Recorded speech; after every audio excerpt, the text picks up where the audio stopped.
Assalamualaikum warahmatullahi wabarakatuh. Bismillahirrahmanirrahim. Alhamdulillahi rabbil alamin. Wassalatu wassalamu ala asyrafil anbiya'i wal mursalin nabiyyina Muhammadin wa ala alihi wa sahbihi ajma'in. Rabbi shrah li sadri wa yassir li amri wahlul 'uqdatan min lisani yafqahu qawli, amma ba'du. Puji dan syukur bagi Allah Subhanahu wa ta'ala, Tuhan sekalian alam.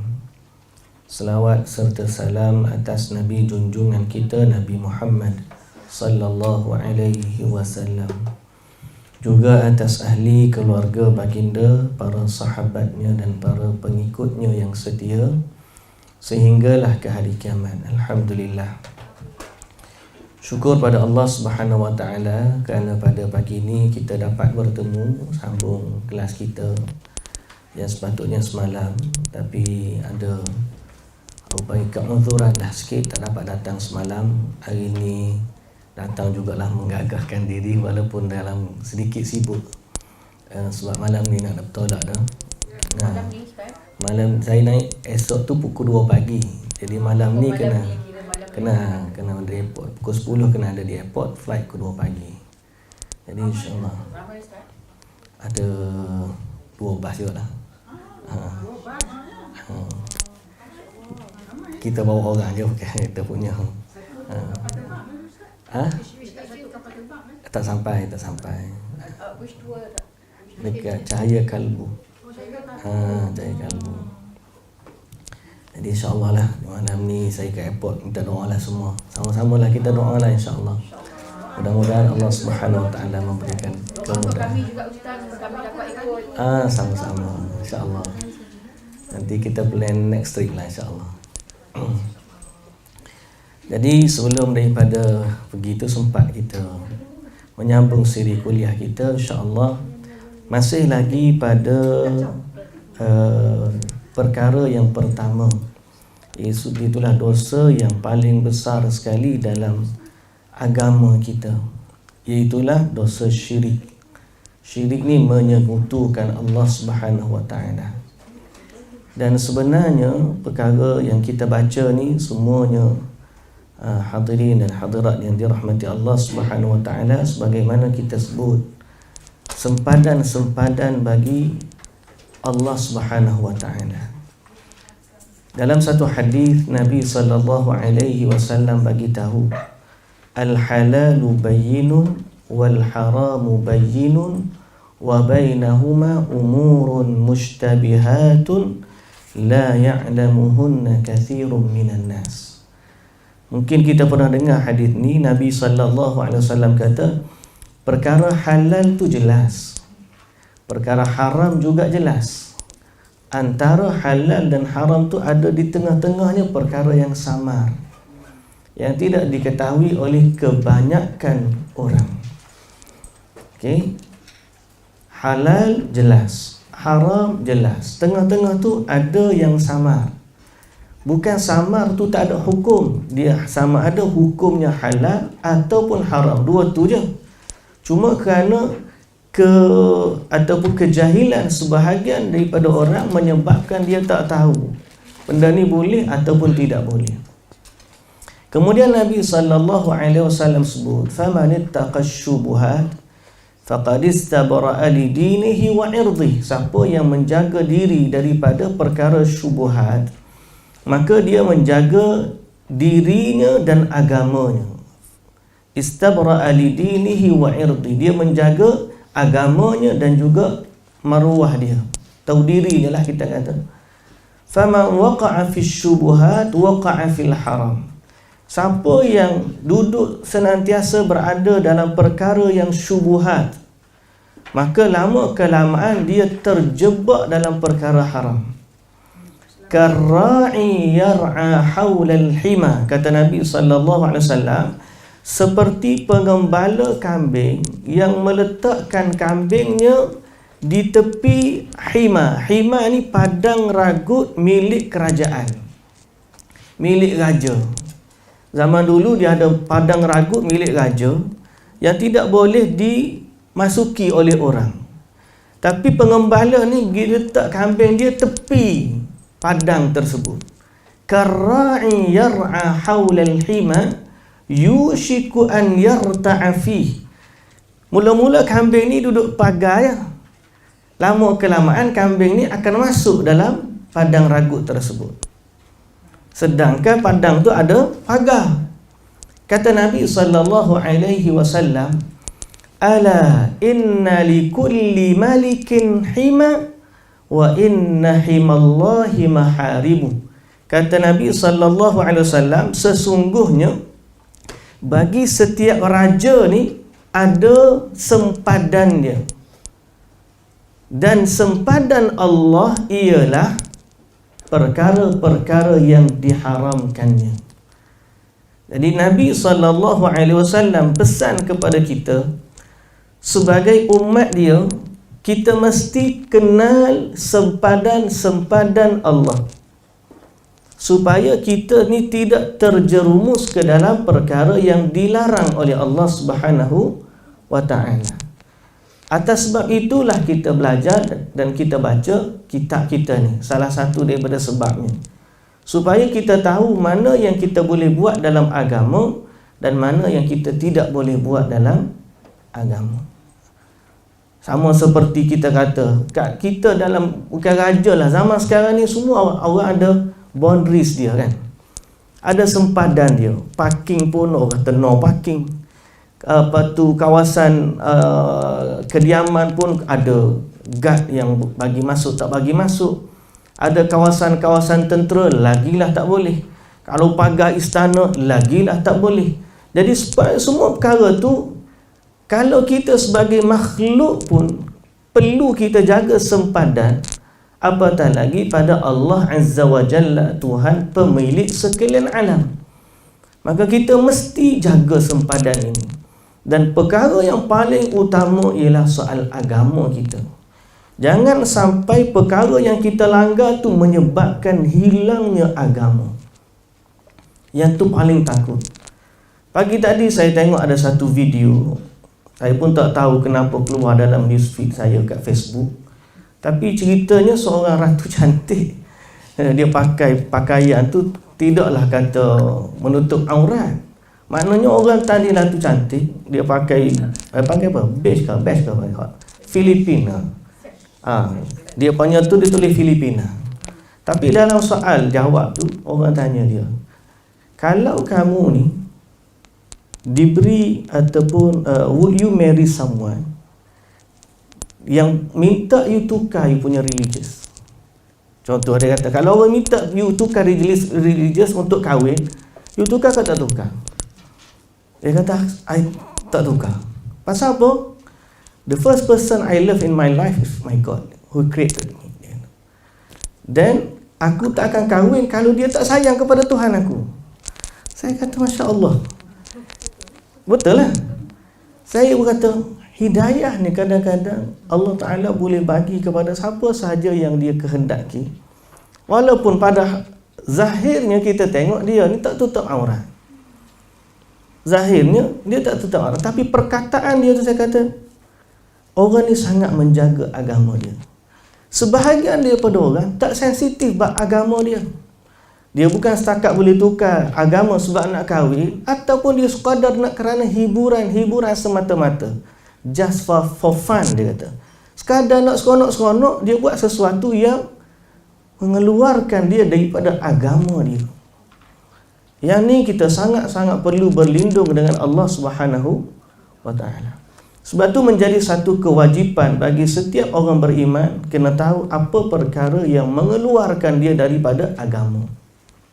Sebab ini adalah dosa yang paling besar, syirik kepada Allah Subhanahu wa ta'ala. Sebelum ni, pada ni pun kita dah bincang dah masalah ni, okay? Iaitulah syirik. Sekali lagi kita ulang balik muka surat 5. Syirik adalah anda menjadikan suatu tandingan sekutu bagi Allah, padahal dialah yang menciptakan anda, dan anda menyembah selain daripadanya berupa batu, pohon atau bulan atau nabi, atau syekh, atau jin, atau bintang, atau malaikat, atau hal-hal yang semacamnya. So disebut di sini perkara yang paling utama ialah menyembah. Menyembah. Tolong highlight perkataan menyembah. Menyembah, iaitu menyembah selain Allah. Menyembah selain Allah ni apa hukum dia? Syirik. Syirik dosa besar yang mengeluarkan seseorang daripada agama. Itu dah panggil syirik besar. Syirik juga terbahagi kepada dua. Selain daripada syirik besar, syirik kecil. Okey. Apa beza antara syirik besar dan syirik kecil? Atau sebelum daripada ni kita bincang bab tauhid kan? Sebab syirik ni lawan kepada tauhid. Kalau kita nak kenal syirik, kita kena kenal dulu tauhid. Tauhid terbahagi kepada berapa? 3. Tauhid apa? Rububiyah, uluhiyah, asma wa sifat. Apa maksud dia? Rububiyah maksud apa? Semua yang dalam semesta adalah milik Allah dan Allah yang berkuasa. Allah yang menguasai, mencipta, mentadbir sekalian alam semesta. Maknanya dari sudut ketuhanan sebagai Tuhan, hanya Allah yang memiliki kuasa ketuhanan. Okey. Yang kedua, tauhid uluhiyah. Apa maksud dia? Hak disembah, iaitu perhambaan. Dari hamba hanya layak dimiliki oleh Allah Subhanahu wa ta'ala. Yang ni pun kita clear, dia juga dinamakan sebagai tauhid ibadah. Tauhid ibadah. Yang ketiga, tauhid al-asma was sifat, iaitulah nama-nama dan sifat-sifat Allah.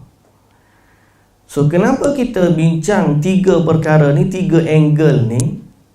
Kerana 3 angle ni lah yang disebut oleh Allah Azza wa Jalla dalam Quran. Asma wa sifat, nama dan sifat. Nama dan sifat. Siapa boleh bagi satu dalil atau hujah yang menunjukkan tentang tauhid yang 3 ini?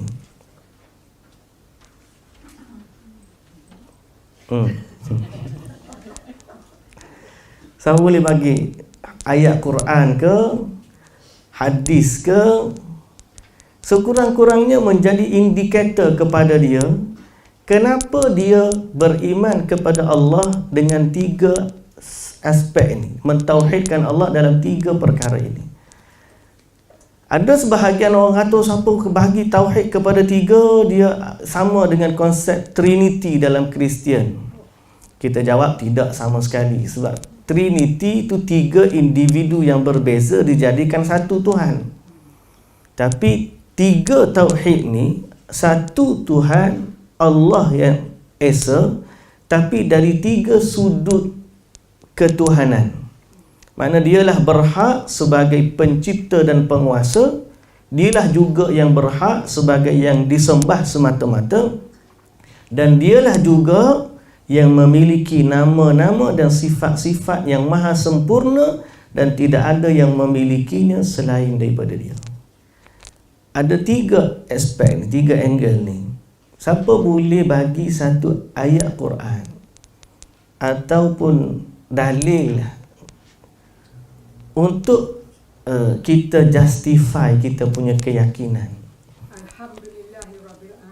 Ahsanti. Alhamdulillahi Rabbil Alamin. Masya Allah. Segala puji bagi Allah Rabbil Alamin, Tuhan sekalian alam.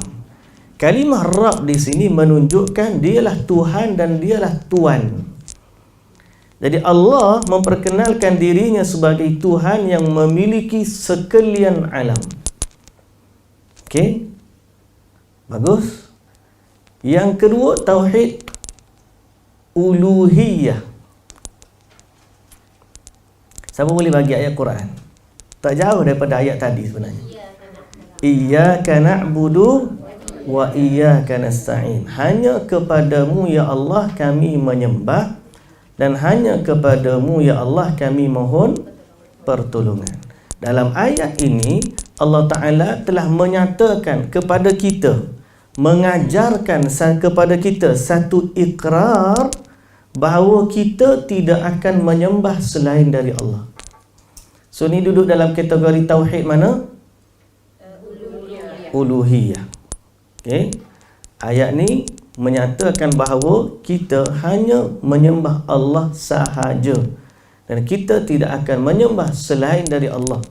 Begitu juga doa kita, kita hanya minta pertolongan kepada Allah, dan kita tidak akan minta pertolongan dari selain Allah. Okey? Tauhid yang ketiga, asma wa sifat, nama-nama dan sifat-sifat. Ar-Rahmanir Rahim.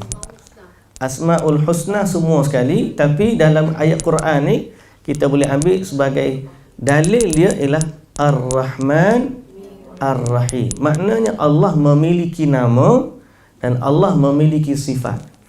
Ar-Rahman salah satu daripada nama-nama Allah. Ar-Rahim salah satu daripada nama-nama Allah. Dan kedua-duanya mengandungi sifat, iaitu Ar-Rahman Maha Pengasih atau Maha Penyayang. Ar-Rahim Maha Mengasihani. Banyak terjemahan dia kembali kepada sifat rahmat dan kasih sayang Allah Subhanahu wa ta'ala. Jadi kalau kita baca Alhamdulillahi Rabbil Alamin Ar-Rahmanir Rahim Maliki Yawmiddin Iyyaka na'budu wa iyyaka nasta'in. 4 ayat ni semuanya menunjukkan antara kita dengan Allah, Allah memiliki hak-hak yang mesti kita tunaikan. Hak yang pertama pada Alhamdulillahi Rabbil Alamin, hak Allah sebagai pencipta sekalian alam. Ar-Rahmanir Rahim, hak Allah bahawa dia memiliki nama-nama dan sifat-sifat. Maliki Yawmiddin, juga antara sifat ada nama Allah ialah pemilik, raja yang memiliki hari pembalasan. Iyyaka na'budu wa iyyaka nasta'in, hanya kepada Engkau ya Allah kami menyembah, dan hanya kepada Engkau ya Allah kami mohon pertolongan. Maka ini hak Allah untuk disembah. Tidak ada yang berhak disembah melainkan Allah. Dan ayat Iyyaka na'budu wa iyyaka nasta'in juga disebut sebagai ayat yang paling agung dalam Quran. Ayat yang paling agung, iaitu ayat yang kembali kepadanya kunci segala perkara ini. Okey, segala perkara dalam dunia ni, kehidupan kita, mati kita, apa saja yang kita buat, duduk pada Iyyaka na'budu wa iyyaka nasta'in, bahawa kita hanya menyembah Allah dan kita hanya minta pertolongan kepada Allah. Clear? So bila kita baca Al-Fatihah, cuba ingat 3 perkara ni. Ini adalah hak Allah ke atas kita. Okey, satu lagi kalau orang boleh faham, iaitulah qul a'udzu birabbin nas, malikin nas, ilahin nas. Allah Ta'ala namakan dirinya. Qul, katakanlah wahai Muhammad, a'udzu birabbin nas, aku berlindung dengan Tuhannya manusia. Rabb, Allah Ta'ala kata Rabbin nas, malikin nas, raja kepada manusia, pemilik manusia, iaitulah Al-Malik, nama Allah. Ilahin nas, Tuhan yang berhak disembah oleh manusia. So ada 3 tu, Rabbin nas, Malikin nas, Ilahin nas, merujuk kepada Rabb, rububiyah. Malik asma wa sifat, ilah uluhiyah. Okey, faham? Nampak tak ni? Kata nampak lagi. Kita ulang sekali lagi. Nampak blur-blur mungkin hari ni hujan kot sejuk ni. Okey. Cuba buka Qul a'udzu birabbin nas. Buka Quran. Buka Quran, Qul a'udzu birabbin nas. Surah yang ke 114 lah sekali kan. Qul a'udzu birabbin nas. Okey. Malikin nas, apa terjemahan dia sini? Raja. Okey, cuba baca terjemahan dia. Alah nak cari. Qul a'udzu birabbin nas. Katakanlah Muhammad, aku berlindung kepada Tuhannya manusia. Okey, Tuhannya manusia. Satu.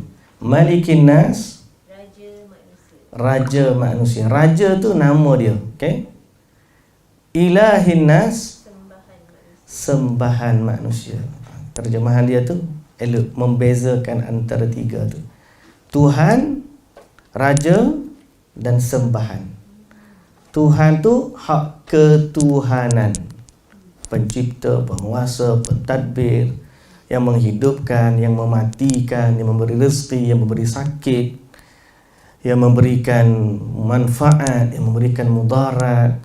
Semualah yang menjadikan kita melihat, mendengar, bertutur, yang menjadikan darah kita atau jantung kita boleh pam darah tu. Semua yang memperedarkan matahari, bulan, bintang, langit, yang memperjalankan mengeluarkan mata air daripada sungai, mengalirkan celah-celah gunung, menghamparkan bumi sebagai hamparan. Yang nama dia kekuasaan bagi Tuhan hanya milik Allah. Kenapa kita perlu kenal tiga perkara ni? Supaya kita boleh bezakan ataupun kita boleh mengenal pasti bentuk-bentuk kesyirikan. Sebab syirik boleh berlaku dalam tiga angle ni. Syirik boleh berlaku dalam tiga angle ni. Contoh berlaku syirik dalam rububiyah. Contoh rububiyah, ingat rububiyah, ketuhanannya. Contoh dia ialah apabila dia mengatakan bahawa dalam dunia ni ada yang berkuasa selain Allah dari sudut hak ketuhanan. Contoh, rezeki kita ni ada orang yang tentukan lain daripada Allah. Sihat kita ni ada orang yang bagi sihat kepada kita selain Allah. Ataupun dia kata, kalau kamu nak bisnes, kamu nak berniaga, kamu kena buat sesuatu kepada fulan bin fulan, minta dengan fulan bin fulan supaya rezeki kamu murah. Contoh, saya pergi ke China dulu. Pergi ke China, pergi satu lawatan kilang jet. Dia buat jet tu kan. Jet ke jet dia panggil? Jet. Jet tu fly tu kan. Saya ni memanglah pronounce ni memang jet dia panggil. Okey, jet tu. Sampai kat sana, tiba-tiba dia ada bagi dia iklan lah barang nak beli. Salah satunya ada patung tu, kepala botak, perut bucik. The God of Prosperity. Kekayaan, Tuhan kekayaan dia. Simbol dia perut buncit, kepala botak. Jadi saya pun tak tahu. Dia kata kalau nak cerdik, kalau nak jadi pandai, kena gosok kepala dia. Kalau nak jadi kaya, kena gosok perut dia. Saya pun Gosok kepala. Tapi maknanya dia percaya bahawa patung tersebut boleh memberikan kekayaan kepada dia. Kepercayaan sahaja, tanpa gosok lagi tu. Dia percaya, makna kepercayaan bahawa perkara tu boleh memberikan kekayaan dah jadi syirik dalam rububiyah. Okey? Tiba-tiba dia pun pergi minta. Cara dia minta apa? Gosok perut. Dia pun gosok perut dia. dengan harapan sifat gosok perut tu menambahkan kekayaan. So sifat gosok tu adalah bentuk penyembahan. Kalau dia tak gosok, dia percaya saja, tu God of prosperity. Betul, dia percaya, maka dia telah syirik rububiyah. Sebab dia percaya benda tu boleh. Dia kata, saya tak pernah pun gosok perut dia. Memanglah, kamu percaya tak? Kalau kamu percaya, kamu dah syirik kerana kamu percaya ada sesuatu yang memberikan kekuasaan dan kekayaan selain Allah. Kalau dia pergi gosok perut dia, itu double. Rububiyah pun dia salah, uluhiyah pun dia salah. Boleh faham? Kalau dia gosok perut tu, mana dia minta lah tu kan. Sifat dia gosok tu adalah sifat dia memohon lah. Sebab tu kadang-kadang benda-benda syirik ni kepercayaan. Ada orang percaya lampu magic lampu magic Aladdin tu, kalau betul-betul wujud, dia percaya perkara tu boleh memberikan manfaat. Kepercayaan. Maka percaya tu tak boleh. Pasal apa? Sebab kita percaya yang boleh mengabulkan permintaan kita hanya Allah. Macam kita kata Santa Claus kan, dia percaya bahawa malam Christmas nanti dia budak-budak minta, dia akan bagi tunaikan permintaan dia. So si budak ni dia percaya saja, dia tak minta, dia percaya malamnya. Kepercayaan tu dah salah dah. Pasal apa? Kerana kepercayaan ketuhanan ni hanya milik Allah, duduk pada nombor satu, rububiyah. Kalau dia tiba-tiba malam tu dia minta, Santa aku nak sekian, tolonglah bagi kat aku, contoh, dia minta, maka itu dah jadi uluhiyah. Sebab dia dah sampai ke tahap meminta dan menyembah perkara tersebut. Boleh nampak tak beza dia? So kalau tiba-tiba tidak wali, tidak siapa, hak ni paling bahaya sekali. Paling bahaya sekali iaitulah dia menyatakan kekuasaan itu adalah milik orang yang dekat dengan Allah. Itu Santa tu memang jauh, kita pun nampak. Tiba-tiba dia kata malaikat. Malaikat tu dialah penjaga rezeki, ada malaikat penjaga lawan lah apa-apa. Lalu dia pun minta dengan malaikat tersebut. Boleh ke tak boleh? Tak boleh lah. Tak apa lagi, ada sebahagiannya dia minta kepada Nabi Muhammad sallallahu alaihi wasallam. Boleh ke tak boleh? Tak boleh lah. Sebab apa? Nabi bukan tempatnya kita berdoa. Sebaliknya Nabi SAW mengajarkan kita untuk berdoa kepada Allah. Sebab tu kita kena faham tentang 3 perkara tu agar kita boleh membezakan bentuk-bentuk kesyirikan. Okey, kita baca dulu apa yang ada ni, takut tak baca langsung. Kemudian kita akan sebut tentang apa itu syirik kecil dan syirik besar, supaya kita terselamat daripada ni. Okey. Jadi yang dia sebut ni syirik menyembah. Ini confirm, kalau dah sembah tu dah jadi syirik besar. Allah Subhanahu wa taala berfirman, "Innallaha la yaghfiru an yushraka bihi wa yaghfiru ma duna dzalika liman yasha." Sesungguhnya Allah tidak akan mengampuni dosa syirik dan dia mengampuni segala dosa yang selain dari syirik itu bagi siapa yang dikehendakinya. Bagi siapa yang dikehendakinya. Dan Allah Subhanahu wa taala berfirman, "Innahu man yusyrik billah faqad harramallahu alaihi al-jannah wa ma'wahu an-nar." Sesungguhnya orang yang mempersekutukan sesuatu dengan Allah, maka pasti Allah mengharamkan syurga atasnya dan tempatnya ialah neraka.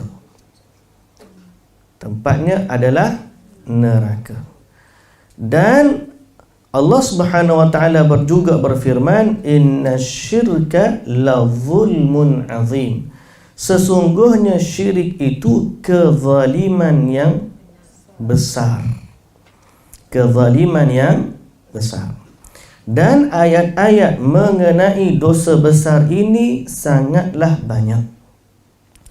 Maknanya 3 ayat ni hanya contoh sahaja ataupun sekadar menyebutkan beberapa dalil, tapi inti kepada bahaya syirik ni banyak dalil-dalil lain. Kalau kita buka Quran dan kalau kita buka hadis Nabi, kita akan dapati bahawa inilah perkara yang paling bahaya dan paling dipesan oleh Nabi kita Muhammad sallallahu alaihi wasallam. Okey. Sebab tu bila saya pergi ke Mekah, biasanya lah, apa yang saya kempen kepada para jemaah, nombor 1, ziarah Mekah dan Madinah ni, atau buat haji atau umrah ni, nombor 1 adalah tauhid. Perhatikan contoh, perhatikan. Bila kita berniat ihram, dah pernah pergi umrah kan semua kan? Apa yang kita ucapkan? Selepas niat ihram. Apa kita ucap lepas niat ihram? Labbaik Allah. Apa maksud labbaik Allah? Labbaik Allahumma labbaik, labbaik la syarika laka labbaik, innal hamda wan ni'mata laka wal mulk la syarika lak. Apa maksud dia? Ya Allah, aku on the way, coming ya, apa? I'm coming. Okay. Aku datang ya Allah, aku datang ya Allah. Aku datang menyahut panggilanmu. Okay? Betul? Lepas tu?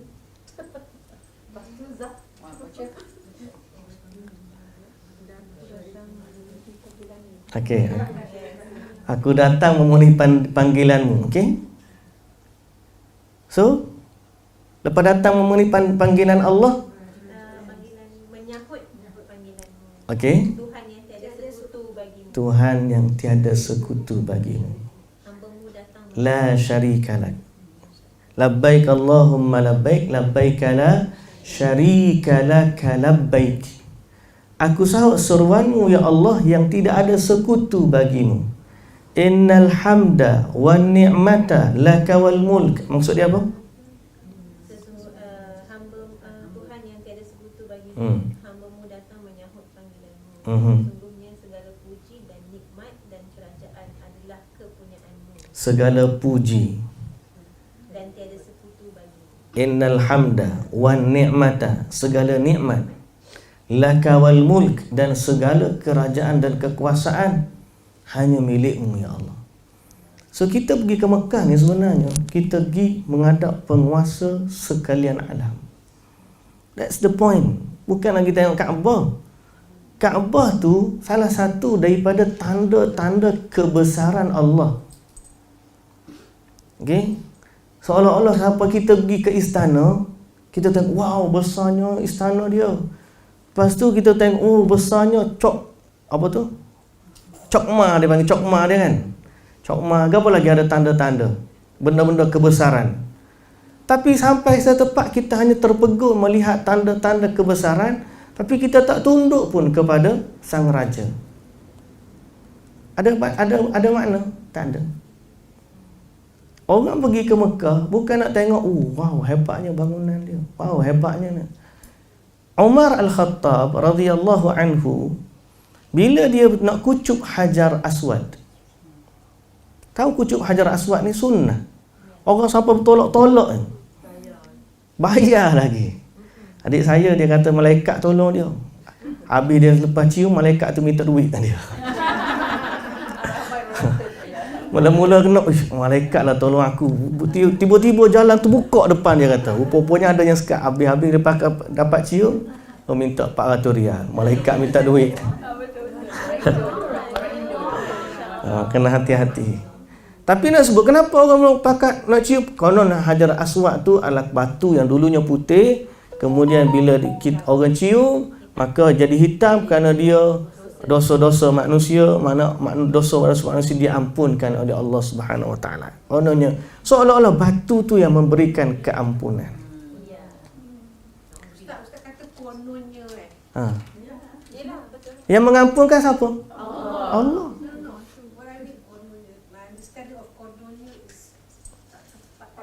Seakan-akan, seolah-olah batu itulah yang memberikan keampunan. Sedangkan Umar Al-Khattab radhiyallahu anhu, waktu dia nak kucuk batu tu, dia kata kepada batu tu, wahai Hajar Aswad, demi Allah, innaka hajarun la tanfa'u wa la tadur. Aku tahu, inni a'lamu annaka hajar. Aku tahu, wahai batu, engkau ni batu. La tanfa'u wa la tadur wa la tanfa'. Tidak memberikan mudarat dan tidak memberikan manfaat. Laula anni ra'aitu Rasulullah sallallahu alaihi wasallam yuqabbiluk ma qabbaltuk. Kalaulah tidak kerana aku tengok Nabi sallallahu alaihi wasallam kucuk kamu, nescaya aku pun tak akan kucuk kamu. Jadi kita kucuk Hajar Aswad sebab apa? Sunnah Nabi. Yang mengampunkan dosa kita siapa? Allah. Tapi orang kadang-kadang pergi tu dia lupa kepada Allah. Seolah-olah seakan-akan batu itulah yang mengampunkan dia. Dengan unsur dia bergayut dekat dia, kain. Kain kiswah. Kadang-kadang pergi tu dekat Kaabah duduk. Setengah-setengah tu ambil kain dia letak, mengambil keberkatan daripada tu. Ada sebahagian orang, saya pergi tu, ni cerita musim haji lah pula kan. Tapi bila saya pergi, saya hari tu pergi dekat Telaga Ji'ranah. Telaga Ji'ranah ni Nabi SAW pernah membersihkan diri di situ dalam perjalanan balik daripada Taif tu. Lepas tu orang pun pakat gilah cari nak ambil air daripada keberkatan. Akhir sekali pihak kerajaan pun dah tutup telaga tersebut. Sampai sana ada orang tanya saya, dia orang Indonesia, dia tanya, Pak mana perigi Ji'ranah?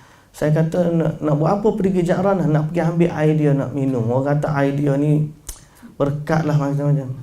Saya pun kata, Pak sudah datang di Mekah sana ada air Zam-Zam, lebih baik daripada telaga ni. Pergi ambil ke sana, jangan pergi. Jadi seolah-olah dia pergi cari sesuatu yang dia merasakan kekuasaan tu bukan pada Allah. Ada benda-benda lain. Kayu koka, tahu kayu koka? Jual kayu koka, tasbih koka lah. Seolah-olah benda ni ada manfaat dan mudarat. Sedangkan di sisi orang yang benar akidah dia, semua perkara ni tidak akan berlaku melainkan dengan izin Allah. Allah tu tempat kita bermohon. Allah tu tempat kita meminta. Jadi kalau pergi ke Mekah, nombor satu sekali adalah Allah, tauhid. Tawaf banyak kali pun, tapi kalau hati kita tidak sempurna tauhid, mengagungkan Allah, orang pergi duduk kadang-kadang dekat ada rupanya ada pintu Kaabah kat sini, tak perasan. Baru nak bagi contoh, tengok betul. Okey.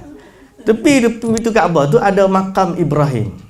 Kan? Ada orang ambil makam Ibrahim tu, duduk ambil kopiah dia lah, kain selendang dia, serban dia, gosok. Okey. Sapu. Allah kata macam mana? Okey, Allah kata macam mana? Di Mekah ni banyak tanda-tanda kebesaran Allah. Nombor satu, Kaabah. Nombor dua, Hajar Aswad. Nombor tiga, makam Ibrahim. Nombor empat, Multazam kat pintu Kaabah.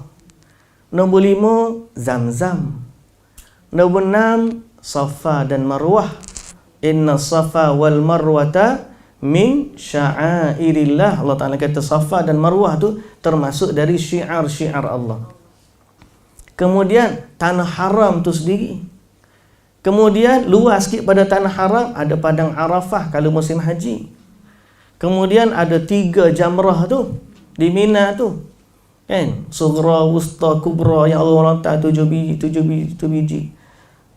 Semua tu kita sebut sebagai tanda-tanda keagungan dan kebesaran Allah. Tapi bukan dia yang besar sebenarnya, Allah yang besar. Jadi membesarkan Allah pada tanda-tanda kebesarannya mesti kembali kepada syariat Allah. Boleh faham? Contoh, mengagungkan Allah. Keyword dia mengagungkan Allah pada syiar Allah Kaabah. How? Macam mana mengagungkan Allah di Kaabah? As a kiblat. Lagi? Bila kita duduk depan Kaabah. Lagi? Tawaf. Mengagungkan Kaabah dengan tawaf. Mengagungkan makam Ibrahim. Salat. Belakang dia salat sunat. Salat tawaf. Atau Allah Ta'ala kata, وَاتَّخِذُوا مِنْ مَقَامِ إِبْرَاهِيمَ مُصَلَّى. Mengagungkan Hajar Aswad, kucup ataupun sentuh ataupun lambai. Mengagungkan Zamzam, minum. Mengagungkan Hajar Safa dan Marwah, sa'i. Boleh tak kita ambil setiap perkara ni, cara-cara ni, kita letak pada syiar-syiar Allah mengikut kehendak kita? Contoh, pergi cium dinding Kaabah. Boleh tak boleh? Kalau nak cium boleh, Hajar Aswad. Pergi tawaf makam Ibrahim. Tawaf makam Ibrahim tu kita tawaf pusing. Tak boleh. Orang kata gila. Pasal tawaf di Kaabah, makam Ibrahim, salat. Okey. Air Zamzam. Saya dulu waktu first sampai di Madinah, belajar Madinah kan.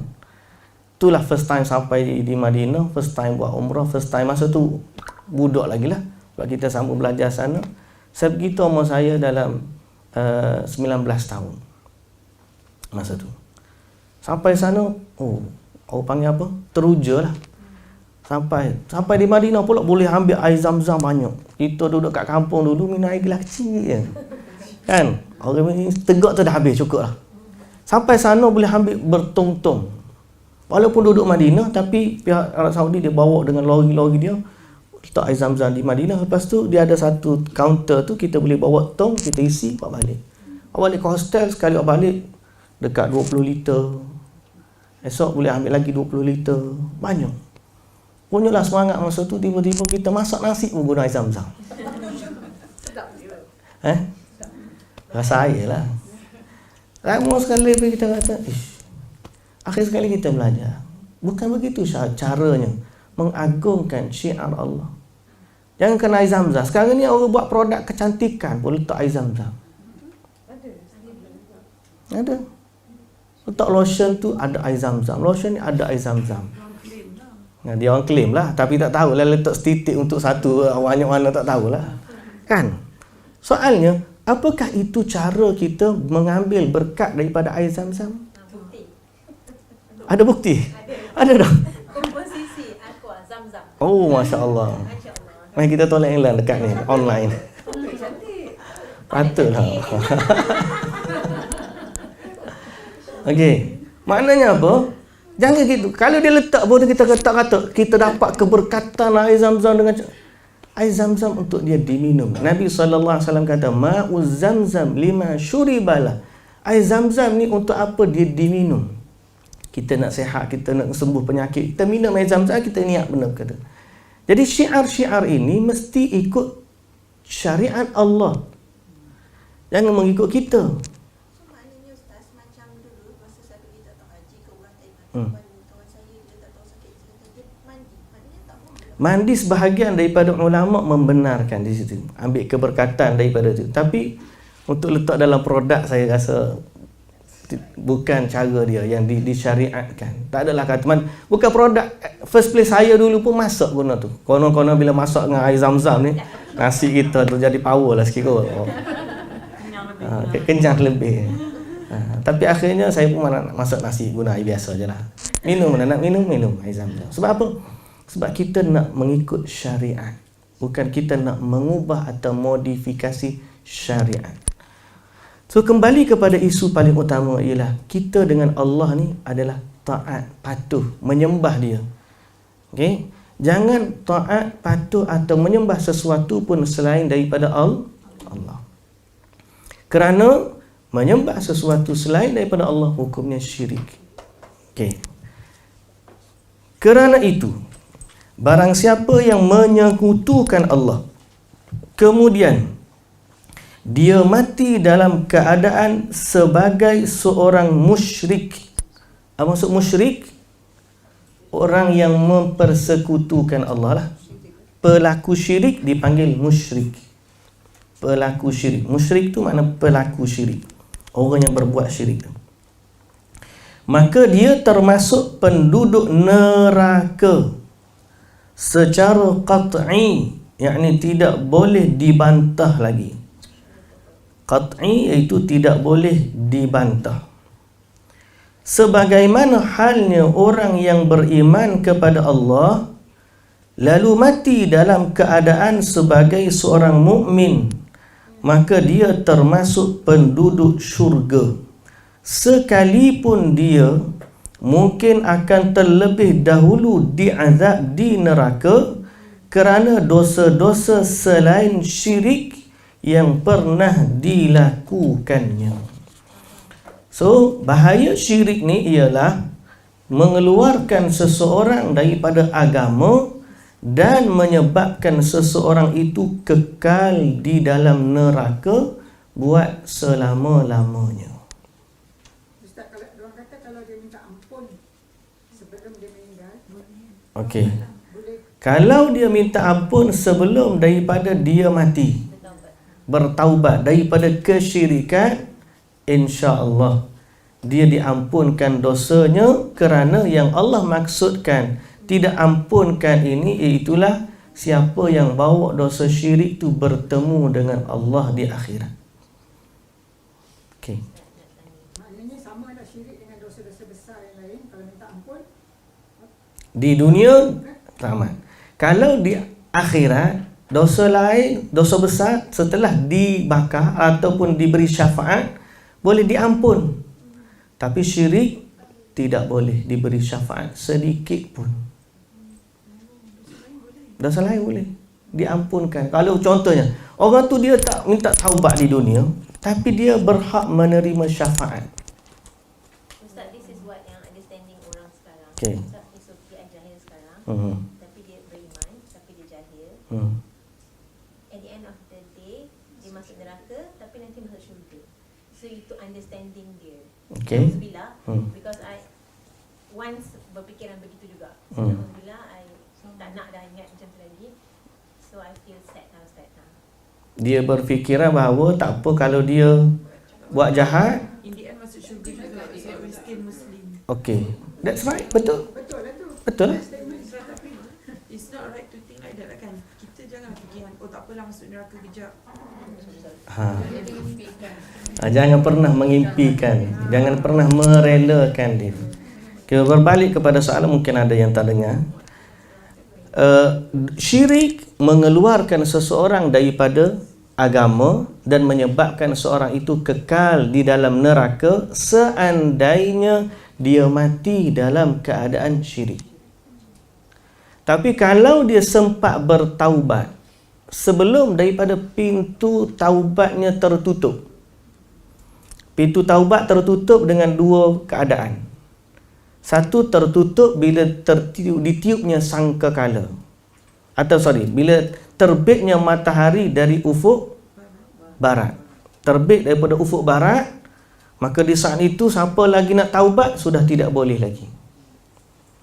Yang kedua, pintu taubat ditutup bila nyawa sudah sampai ke kerongkong. Kerongkong halkum tu dah tak boleh dah taubat. Maka kalau dia taubat daripada dosa syirik sebelum adanya dua perkara tersebut, maka insya-Allah taubat dia diterima dan dia kembali kepada Allah dalam keadaan orang yang beriman dan tidak syirik. Okey? Dan kena ingat bahawa sesiapa yang mentauhid atau tidak mensyirikkan Allah dengan sesuatu, Dalam hadis Allah Subhanahu Wa Taala boleh mengampunkan dia dalam apa jua keadaan dia. Sama ada yang pertama diampunkan dan dimasukkan ke dalam syurga terus.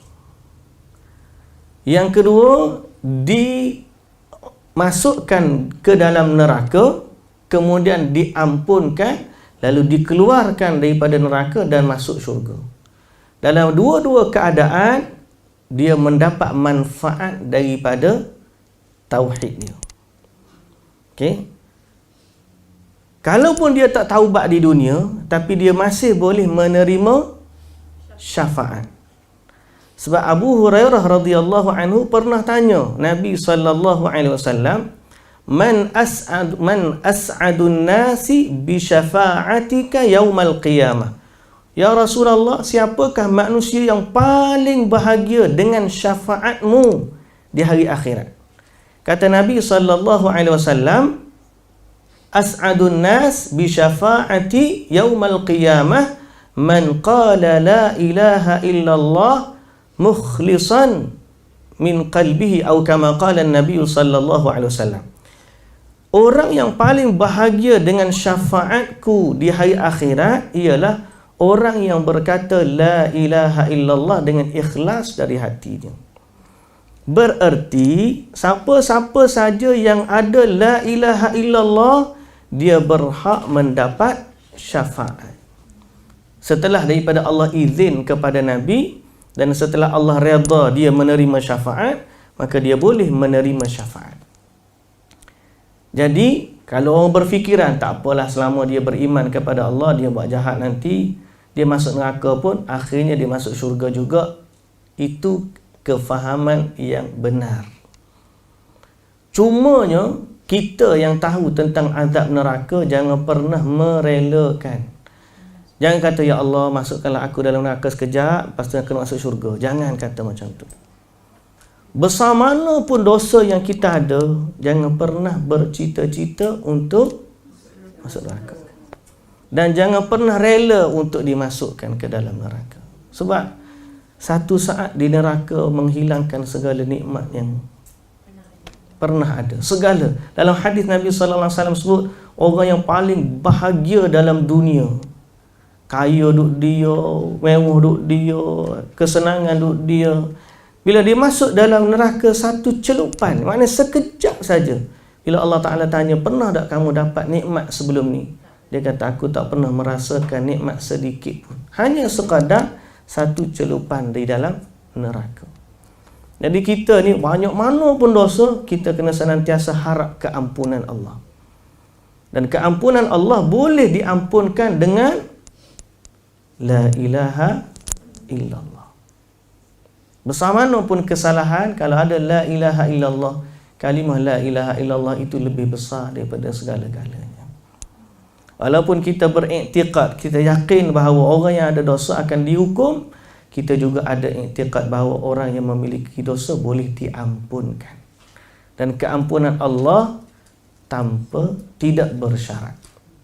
Okay? Allah boleh mengampunkan tanpa syarat. Cuma sebab tu kita kata yang paling takut adalah syirik. Bila syirik, semua keistimewaan, privilege tadi semua tak ada, habis. Kita pergi, kalau kita kata kita ni pergi hospital, cari ke hospital kerajaan, keluar bil dapat 11,000. Terkejut kita tengok. Dia pun kata pergi kat kaunter hasil. Pergi kat kaunter hasil, dia pun kira kira, dapatlah keluar daripada 11,000, 31 ringgit berapa sen. Lepas tu orang tu terkejut. Kenapa ni? Dia kata ini hak warga negara. Bahawa setiap warga negara perubatan di tempat kita adalah percuma. Melainkan benda-benda hak 31 tak adalah benda-benda kena bayar. Tapi selama orang tu memegang warga negara, dia memiliki hak untuk mendapatkan privilege yang dijanjikan oleh pihak kerajaan. Allah memiliki privilege yang sangat agung, iaitu syurga Allah. Dan privilege Allah ni, sebab apa kita sebut sebagai privilege? Sebab Allah bagi. Dan Allah tak menjadi kesalahan bagi Allah kalau Allah Ta'ala tak bagi pun. Betul tak? Sebab Allah dia dengan rahmat kasih sayangnya, dia bagi. Kalau dengan hak kita, dengan amalan kita, tak masuk syurga kita. Betul tak? Kita sebut sebagai privilege sebab ini keistimewaan yang Allah bagi. Dan Allah bagi, syarat dia nak bagi apa dia? La ilaha illallah. Kalau kita berbangga dengan warga negara, maka di akhirat title yang paling kita bangga adalah Muslim. Itu title kita yang paling berharga. Sampai akhirat, siapa-siapa yang beriman kepada Allah, dia ada kad privilege. Dia boleh masuk syurga, dia boleh ditimbang di dalam timbangan Allah, dia boleh tahan kitab dengan tangan kanan, dia boleh minum daripada air kolam Nabi SAW, dia boleh selamat di titian sirat. Sebahagiannya ada lagi privilege yang lebih, dia dinaungi dengan naungan bayang di padang mahsyar. Orang yang berpeluh, dia tiba-tiba ada naungan awan. Semua tu privilege. Syarat nak dapat semua tu ada satu je, title dia perlu. Bukan warga negara Malaysia, bukan juga warga negara US, bukan orang yang ada diplomatic pasport. Tak ada. Yang ada privilege tu di hari akhirat ialah siapa yang memiliki la ilaha illallah. Sebab tu paling penting tauhid. Kita kena kenal syirik supaya kita nak jaga tauhid. Okay? Kita kenal syirik supaya kita nak jaga tauhid. Baik, Nabi SAW bersabda, Ala unabbi'ukum bi akbaril kabair al-isyraku billah. Hadis Nabi SAW kata, mahukah aku tunjukkan kepada kalian dosa besar yang paling besar? Kata Nabi SAW, al-isyraku billah, syirik kepada Allah. Dan Nabi SAW juga bersabda, ijtanibus sab'al mubiqat, jauhilah 7 dosa yang membinasakan. Lalu baginda SAW menyebutkan antaranya adalah syirik.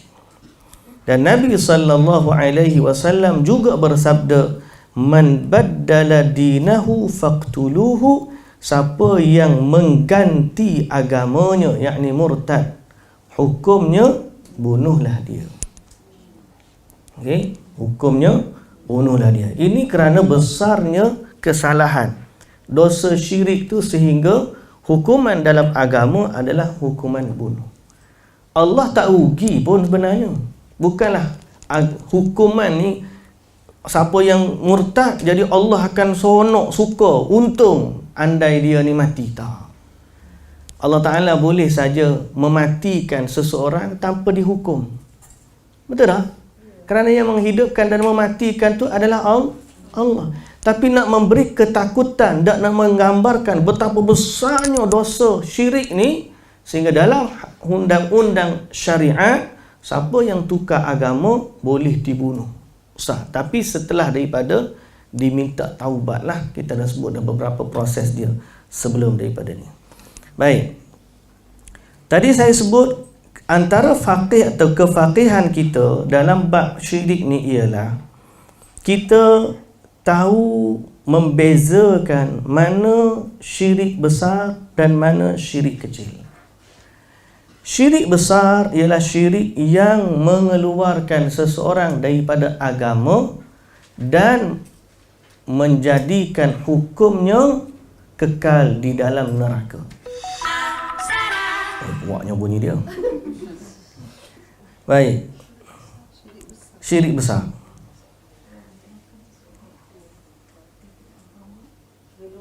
Mengeluarkan seseorang daripada agamanya dan menyebabkan dia masuk neraka.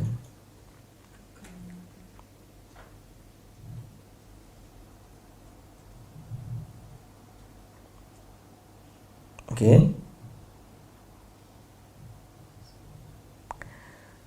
Seperti menyembah berhala,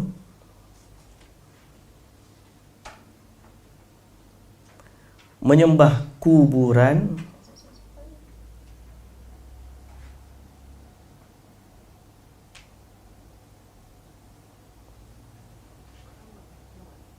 menyembah kubur keramat lah boleh tak? Dan menyembah orang-orang yang mati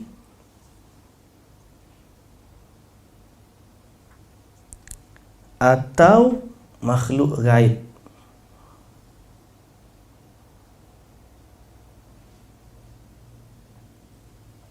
Okey. Atau makhluk gaib.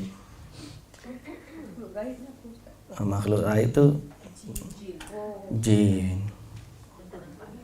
Ataupun benda orang kita tak nampak lah. Kadang-kadang benda tu tak wujud pun, tapi orang anggap dia wujud. Ataupun dia percaya kepada macam Santa tak adalah. Kalau dia gaib tak sembah, meyakini wujudnya dia. Contohnya kita kata jin tu gaib. Dia jin kita yakin dia ada, tapi kita tak sembah dia, tak ada masalah. Contoh kita kata orang bunian tu sebahagian daripada jin, kita kata. So kita kata okey lah. Jangan pula pergi minta dengan orang bunian tu. Jadi lain lah pula. Okey. Dia boleh berlaku dalam iktikad. Apa maksud iktikad? Kepercayaan atau perkataan atau perbuatan.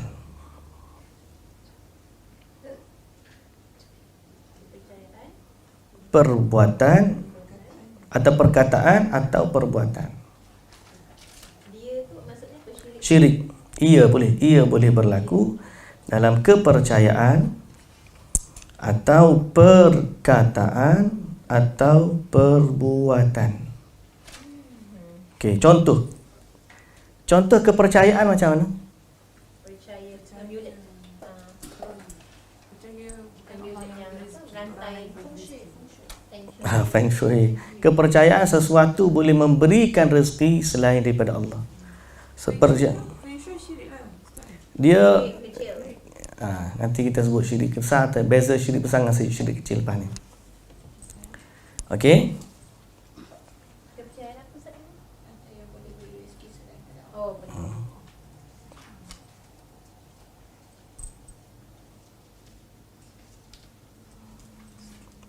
Okey.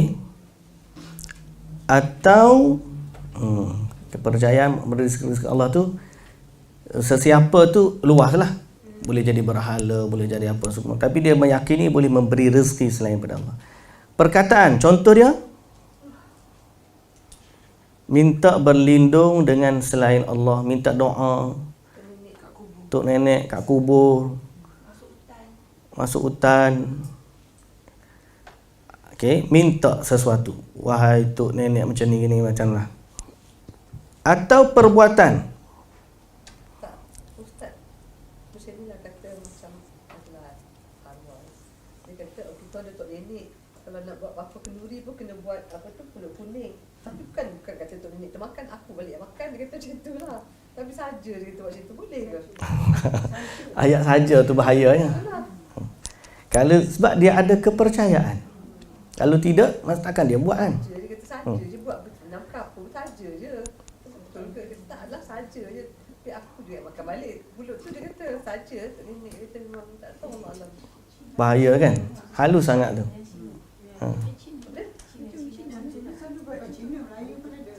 Kan kita sebut. Ustaz, ada juga I come across ada orang ni dia dalam keadaan susah, macam dia tak dapat masuk court, dia tak boleh, dia apa, and then dia pergi jumpa orang, dia kata orang ni orang berugamawan. Dia kata orang ni boleh tolong dia. Banyak orang sangka orang ni boleh tolong, tapi macam mana kita tahu orang ni orang agama walaupun dia berkopiah? So how can we determine that this person boleh tolong, tapi dia kata orang ni orang beragama, dia Dia buat dari cara sini, agama lah. dia daripada negara ini. Boleh ke Ustaz? Sebab ada dengar orang dia kata ada orang ni boleh tolong sebab dia ilmu dia tinggi, dia orang agama.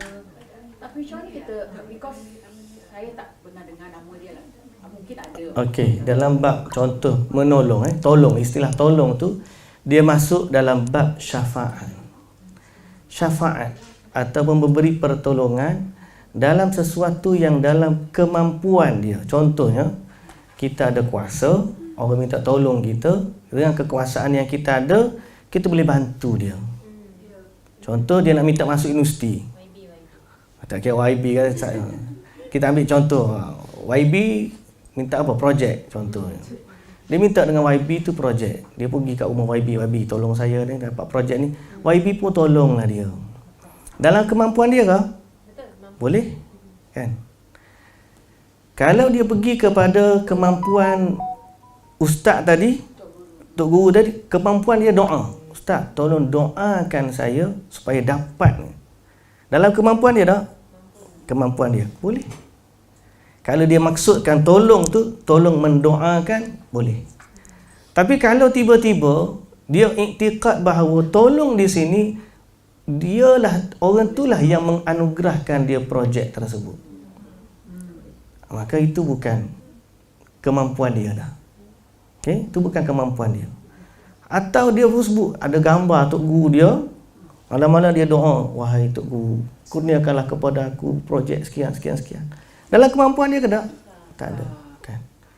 So, dalam bab syafaat ni kita akan kebetulan baru ni pun saya ada kitab bab akidah berkaitan dengan syafaat. Syafaat ni sebenarnya sangat-sangat bahaya. Pintu dia, banyak orang terlibat dengan syirik bermula dengan bab syafaat. Syafaat maksudnya bermula daripada minta tolong. Mula-mula minta tolong dalam kemampuan, akhirnya pergi kepada yang di luar kemampuan. Dia akan guna hujah, kita minta dengan Allah, kita tahu, cuma dia ni ada kedudukan di sisi Allah. Jadi mudah-mudahan kalau dia tu doa, kita ustaz, saya ada hajat, saya nak minta tolong ustaz doakan saya. Itu dalam kemampuan, tak ada masalah. Okay, saya nak pergi umrah sebagai contoh. Tiba-tiba ustaz nak pergi umrah kan. Saya ni ada hajat sikit ustaz, boleh tak ustaz tolong doakan untuk saya di Mekah? Dalam kemampuan saya tak? Kemampuan saya. Tapi tiba-tiba telefon pun tidak, apa pun tidak, tiba-tiba dapat tahu ustaz pergi Mekah. Dia bangun tengah malam, dia pusu, wahai ustaz. Doa dalam doa dia. Ya. Wahai ustaz, tolonglah doakan kepada Allah supaya Allah gini-gini saya. Telefon pun tidak, bagi tahu pun tidak. Seolah-olah dia telah mengatakan ustaz ni boleh mendengar doanya daripada jauh. Dan itu hak Allah, bukan hak ustaz lagi dah. Boleh tak? Sebab tu perbuat iktiqad ni boleh berlaku dalam iktiqad kepercayaan macam kita kata tadi, boleh berlaku dalam perkataan macam doa kita tadi, dan boleh juga berlaku dalam perbuatan. Sebagai contoh perbuatan macam mana? Sentah, gosok perut tadi kan, God of prosperity. Kalau makan prosperity burger tak apa kan, sebab kita makan, gosok perut kita.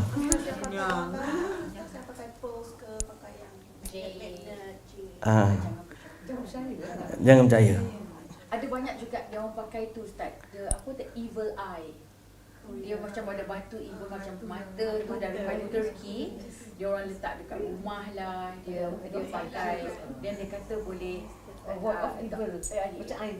tak boleh. Oh, macam-macam. Saya pun tak tahu. Elak daripada evil eye. Boleh. Elak dia Itu bagi dia orang. Kaca. Oh, tak boleh evil eye. Itu evil eye lah. Morocco, Turki. Ya. Kaca. Okey. Dipanggil evil eye. Dekat pernah dengar wallah alam kata dekat apa? Fatimah Zahra punya tu ada that thing. Nabi punya anak. Ada apa? Sampai mama dengar gambar. Okey. Macam eye of apa tu. Jadi kalau dia meyakini benda tu berkuasa, benda tu boleh memberikan manfaat, atau dia minta dengan perkara tersebut, atau dia melakukan upacara-upacara yang syirik, maka dia jatuh kepada hukum syirik yang besar. Tapi kita pakai sebab tengok benda tu cantik, tak ada masalah. Okey, dan sekarang ni kita masuk kepada syirik kecil. Syirik kecil ni halus sangat. Halus sangat. Tak macam kata black ants. Lebih kurang itulah. Nabi sallallahu alaihi wasallam sebut seperti kepingan malam yang gelap. Pagi tu orang beriman, petang dia boleh jadi syirik kafir. Okey. Syirik kecil ni ialah semua perkara yang membawa kepada syirik besar. Jalan yang membawa kepada syirik besar. Dia tak sampai syirik besar, tapi sebenarnya dia membawa kepada jalan tersebut. Okey. Kebiasaannya berlaku dengan sebab salah satu daripada dua. Yang pertama, Sekejap sabar Ustaz. Okey dah. pertama bergantung dengan sesuatu sebagai sebab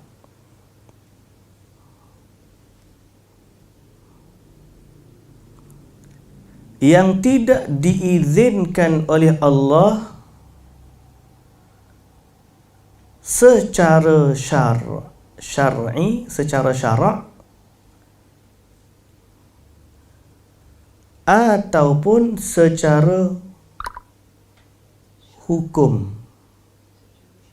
Secara syar'i, syarak atau syar'i boleh, ataupun terjemah berqadaran ni secara hukum alam lah. Hukum alam. Okey. Hukum alam. Secara syar'i atau nature. Okey. Contohnya benda ni bukan sebab. Sama ada daripada agama pun bukan sebab, by nature pun bukan sebab. Tiba-tiba dia bergantung dengan sesuatu tu. Contoh. Macam batu tak dia? Batu tu dia rasa benarnya memang Allah yang menyelamatkan kita. Tapi batu tu menjadi sebab Allah selamatkan kita. Tapi batu tu, apakah Allah Ta'ala secara syar'i memberikan kelebihan ataupun by nature memberikan kelebihan?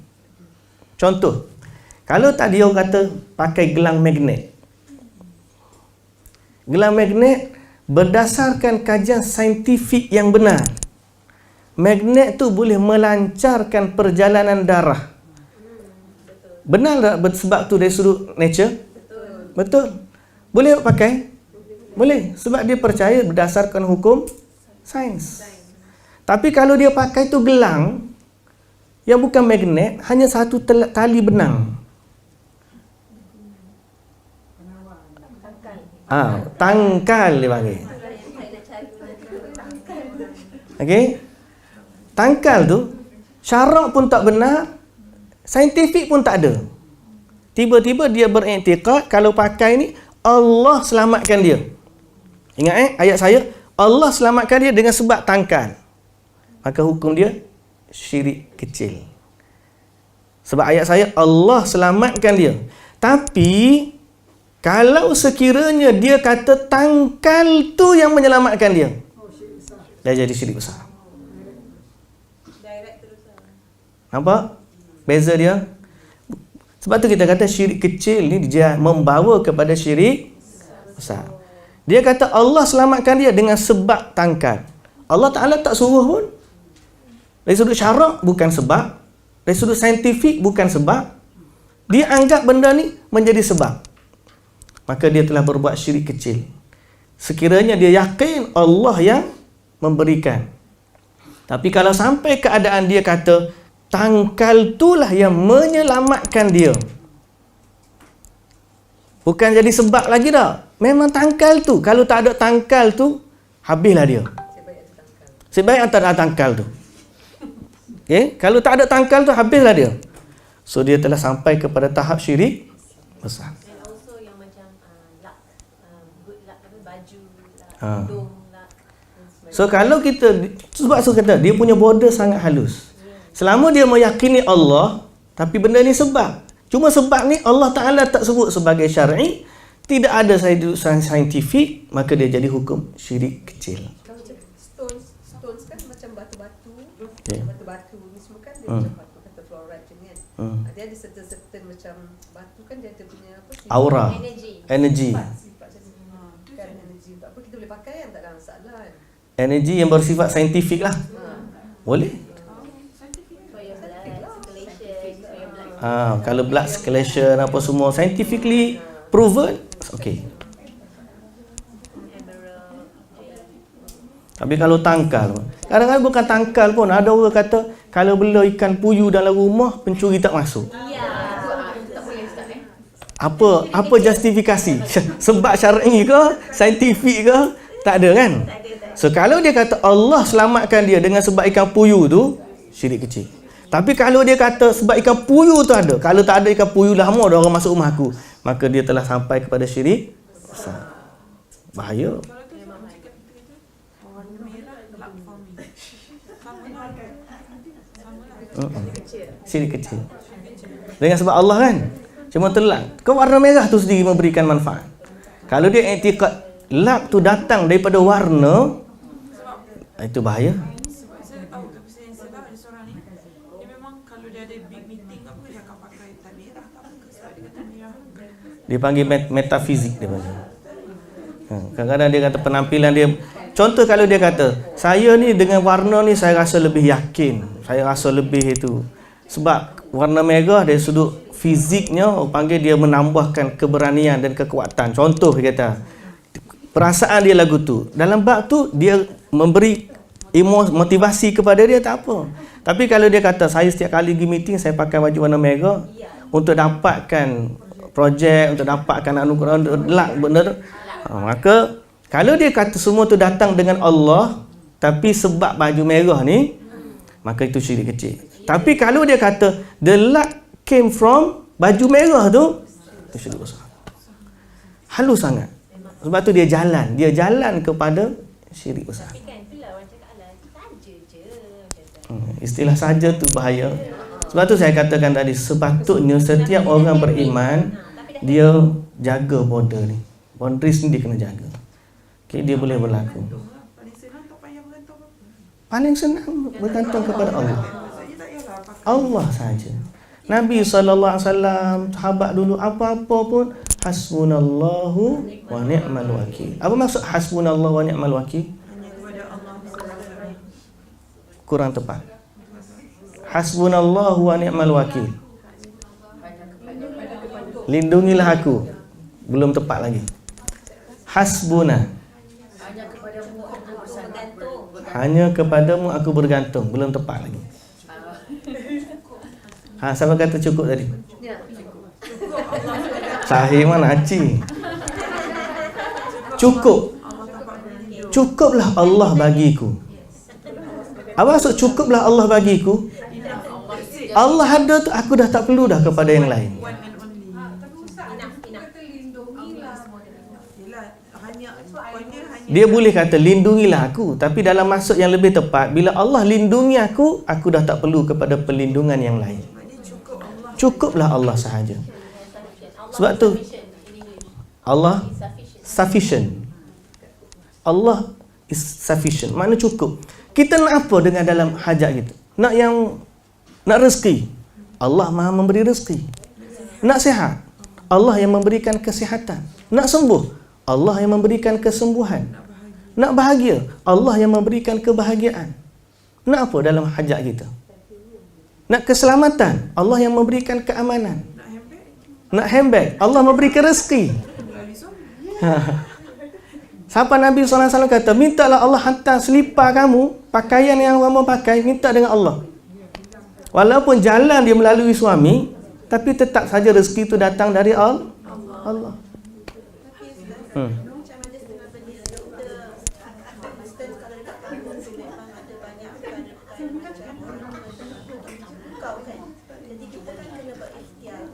Jadi kalau mengikut orang yang melakukan pungkau tu, maknanya salah satu jalan mengelak Ikan puyuh. Jadi bila kita gunakan ikan puyuh tu, maknanya cuma percakapan dan kepercayaan kita mana, tapi kepercayaan kita pada Allah. Maknanya that's fine, right? Okey, ikan tadi ada tak syarak yang membenarkan dia? Untuk mematikan bomoh tu. Untuk mematikan pukau tu. Pukau. Syarak membenarkan ataupun tidak? Dia tiga kul tu. Bukankah kita dah ada? Kalau kita benarkan benda tu, dia akan kata benda-benda lain selain daripada puyuh pun boleh juga. Ya, betul. Sebaiknya kalau kita nak membatalkan pukau, kita tidurlah dalam ayat kursi. Okey, tidurlah dalam 3 kul. Itu sebab syar'i. Allah yang bagi sebab tu. Ikan puyuh bukan sebab yang Allah bagi. Ikan puyuh tu Tok Bomo tu bagi tahu. Nak tahu kenapa Ustaz? Sebab benda tu kita boleh tengok. Macam doa kita boleh tengok. Orang tak percaya. Percaya. Unless you experience it. Tapi dia pun belah ikan emas ke cantik sikit daripada ikan puyuh. Benda tu kita kena berikhtiar. Tapi isu dia ialah sekarang ni, siapa yang bagi tahu ikan puyuh? Kadang-kadang bomoh tu sendiri bagi tahu. So, bila bomoh tu bagi tahu, sebenarnya dia lebih menang rosakkan akidah kita daripada rosakkan harta kita. Boleh faham? Dia pukau kita untuk ambil harta. Tapi dia syaitan ajar, mu nak selamat daripada pukau, kamu kena bergantung dengan ikan puyuh. So, boleh jadi kita selamat daripada harta kita diambil sebab kita tak kena pukau, tapi dalam masa yang sama ialah akidah kita tergadai. Itu lagi worse. Sebab tu kadang-kadang pergi jumpa dengan ahli sihir, Tok Bomo. Tok Bomo ni paling bahaya adalah agama tergadai. Bukan harta. Apabila dia kata dia pakai ayat Al-Quran, because saya jumpa ada hamba Allah ni, sebab dia kata dia benci dengan suami dia, dia memang bahagia tapi ada orang tak suka. Dia kata apabila dia pakai tangkal, saya happy saja, dia kata. Tapi apabila saya buka, astagfirullahalazim, saya kata kenapa pergi tempat yang minta tolong tu? Dia kata suami dia minta tolong. I kata how come? Kami belajar, saya share dengan dia, kami belajar tempat kadang-kadang bomoh tu yang jahat. Dia kata dia baca ayat Al-Quran, you tak kena. Mana you tahu? Kalau you kena, saya pula kena marah. Saya try to share. Valid pun dah boleh baca. Saya try apa nak to share untuk kita belajar. Saya kata tolong tinggalkan. Saya kata kau tangkal itu adalah syirik. Kata you tak pernah rasa, nanti kau rasa baru nak faham. Dia kata suami dia yang tolong dia cari, dia kata tak pasal-pasal dia kena pakai tangkal. Saya kata astagfirullahalazim, takut dengar Ustaz.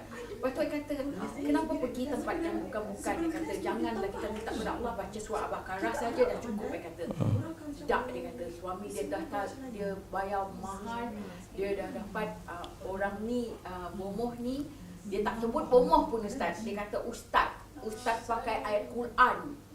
Dia kata baca banyak ayat Quran. Dia kata and then they believe in that. Okey, bab ruqyah memang ada. Ruqyah guna ayat-ayat Quran yang benar. Ada, bukan tak ada. Kita boleh je kalau kita kena bomoh pergi ruqyah dengan ayat-ayat Quran yang betul.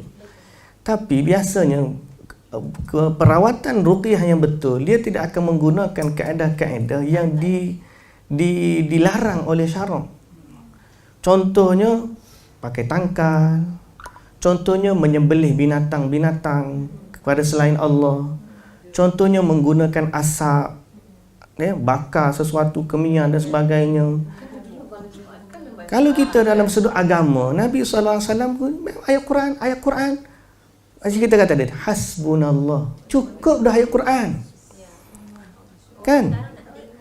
Kita nak kadang-kadang dia masalah kepada kita ni oleh kerana kita punya satu confident, tapi yang lebih utama adalah ilmu. Kita tidak boleh membezakan antara bomoh yang benar dengan bomoh yang tidak benar. Dalam bahasa Arab dia ada ar-raqi. Raqi ni peruqyah. Orang baca ruqyah ayat-ayat Quran. Dia ada sihir, ahli sihir. Dia ada arraf, tukang ramal.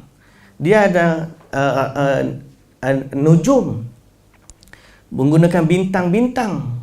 Dia guna ada tatayur, menggunakan burung. Semua nama-nama ni ada kaedah-kaedah yang membezakan. Oh, orang ni tilik nasib. Yang ni pula panggil boleh tengok masa depan. Yang ni pula boleh tahu masa belakang. Sekarang semua tu dipanggil ustaz.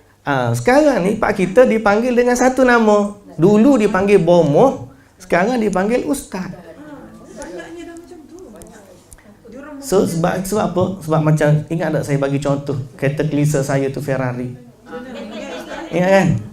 Bila saya panggil kereta kelisa saya tu Ferrari. Pasal apa? Sebab kita tak kenal kereta kelisa tu macam mana.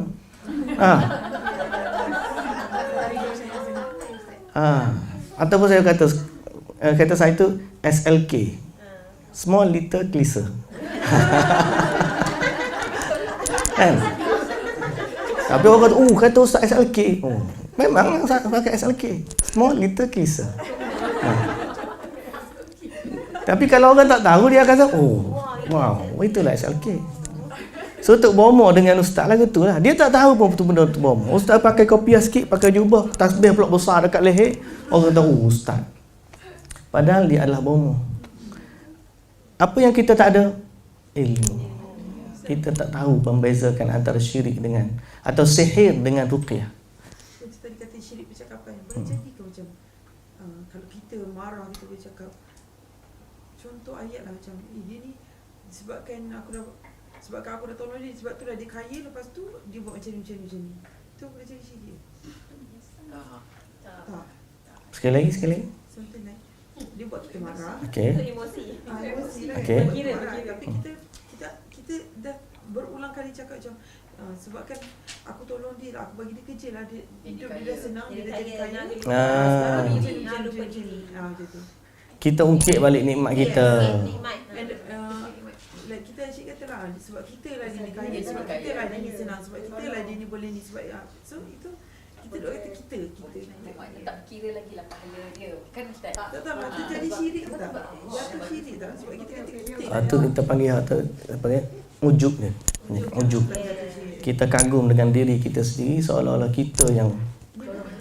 Tapi boleh sampai kepada satu tahap kalau kita kata kita yang bagi semua tu dengan izin Allah, kita memang jadi ujub lah. Tapi kalau kita kata semua ni kau, kalau aku tak bagi kamu tak dapat, seolah-olah kita yang berkuasa. Kalau kita tak bagi, rezeki tu tak ada, tu bahaya. That always happen lah dengan orang yang berkuasa.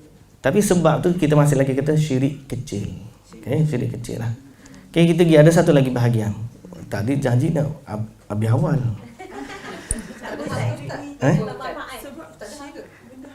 Nak kena siap. Malam ni nak lagi.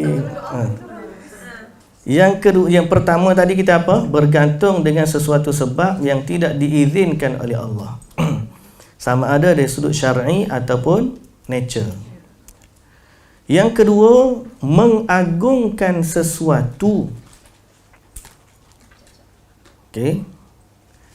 Mengagungkan sesuatu dengan keagungan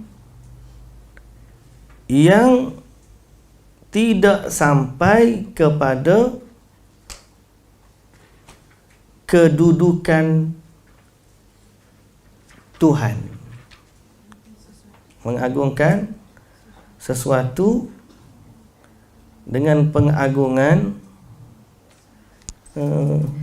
seakan-akan Tuhan tapi tak sampai darjat Tuhan. Gitulah boleh masuk faham sikit. Tak sampai kepada kedudukan Allah tentang ketuhanan, rububiyah, tak sampai kepada rububiyah tadi. Yang tidak sampai kepada kedudukan rububiyah.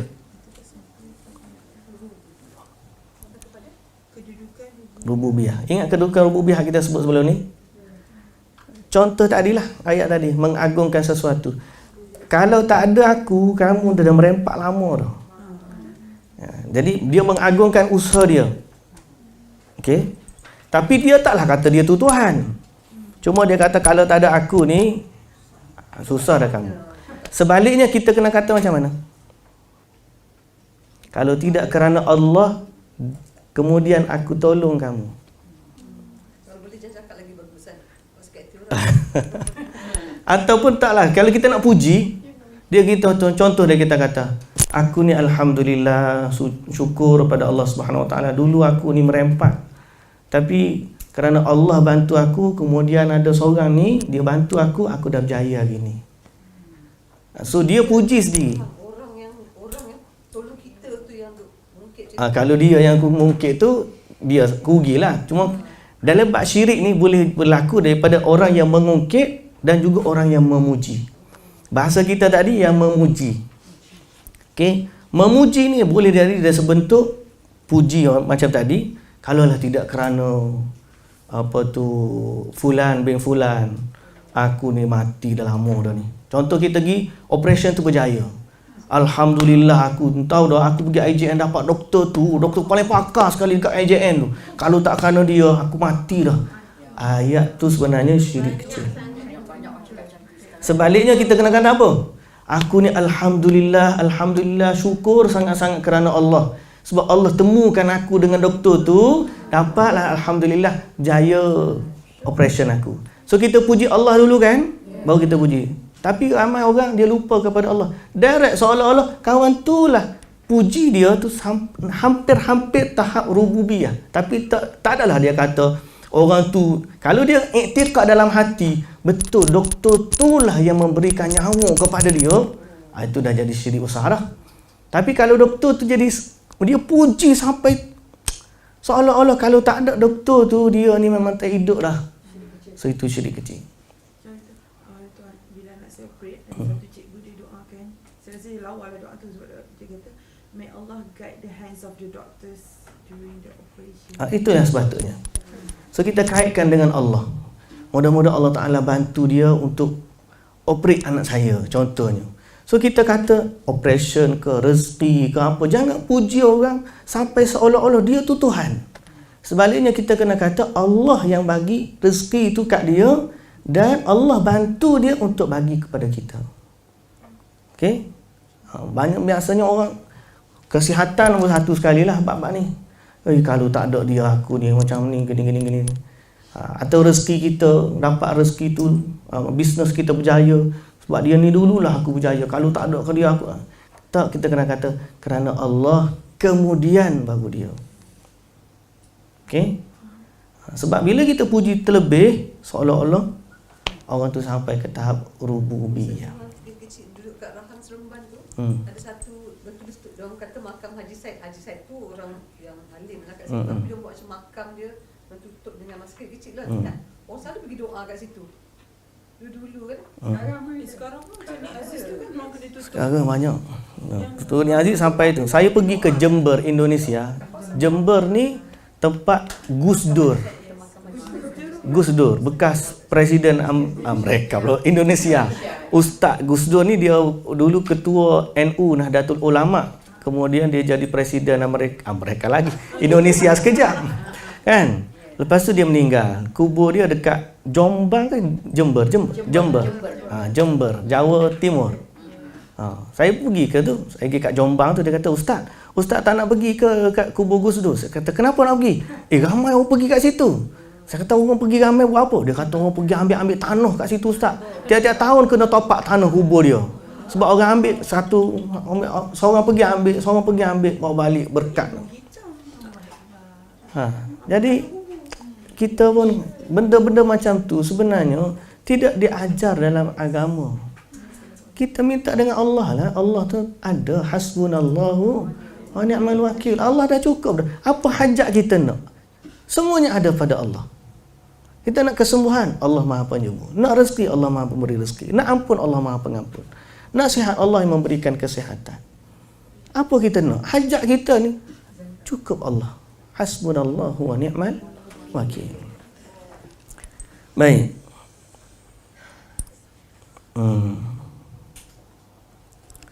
So itu lebih kurang perkara yang boleh kita sebut dalam waktu terbatas. Perbahasan tu kalau kira yang paling kita takut ialah yang tersembunyilah yang kita sebut tadi.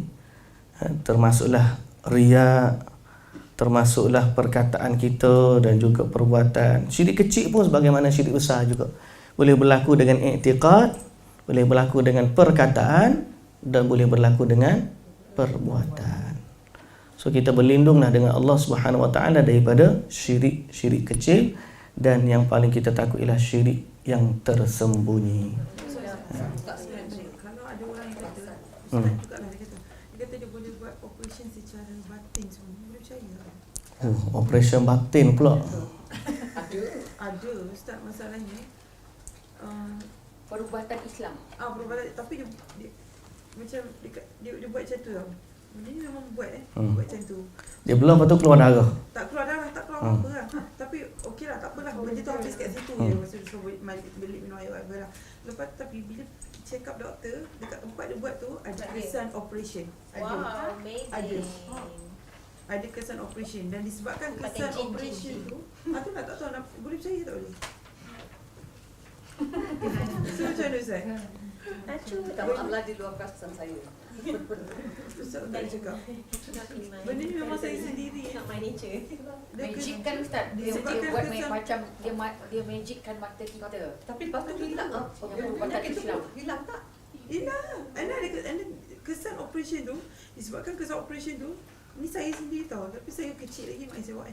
So disebabkan kesan operation tu, doktor tak nak lepaskan saya sebab takut kanser. Saya kan sampai kena buat biopsi lah, kena buat tu, tapi tak kanser.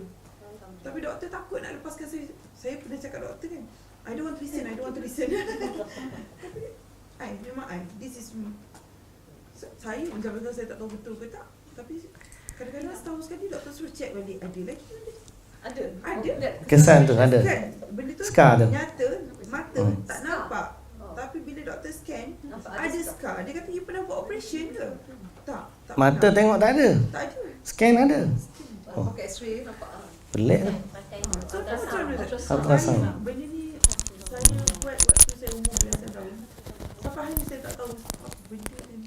Kita takut bukan ustaz tu yang operate ya. Memanglah.